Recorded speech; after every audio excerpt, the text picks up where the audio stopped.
All right, the bill concerns 84-acre Thompson Strip, piece of Grand Ronde's original reservation lands that was erroneously excluded in an 1871 survey of the reservation. And because it was not included in the survey of the reservation, the Thompson Strip was also excluded from a 1904 sale of the unallocated lands within the reservation, and Grand Ronde was not compensated for it. Bureau of Land Management held the land and allowed 3 different private companies to harvest land and harvest timber on it, profits from which the tribe never saw any benefit. The tribe thus lost 2 avenues of compensation because of this simple survey error back in the day. BLM discovered the problem in 1988 and arranged a land exchange with Grand Ronde in which the tribe would receive 240 acres of BLM land contiguous to the present Grand Ronde Reservation in exchange for relinquishing their claim to the Thompson Strip. The land exchange was agreed to by the tribe and the Oregon BLM office as a dollar-for-dollar compensation for the Thompson Strip sale and lost timber income. In the 1994 legislation to effectuate this land exchange, the land was erroneously inserted that was erroneously inserted that relinquished Grand Ronde's right to bring any land claims in the whole state of Oregon, not just the Thompson Strip. No other tribe in Oregon has had their land claim rights extinguished for the entire state. The current statute is far broader than the tribe, BLM, or Congress or my state ever intended.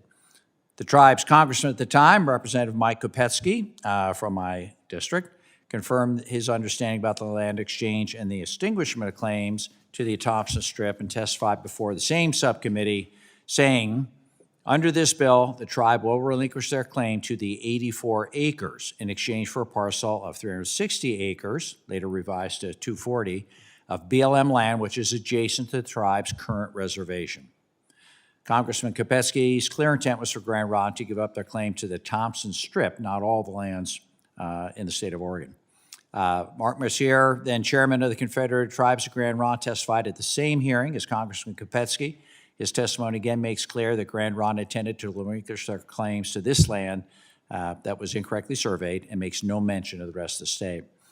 Ron Schrader of the Oregon State BLM wrote in June 1994 memo that the land exchange bill should not extinguish all land claims in the state of Oregon and should apply only to the Thompson Strip.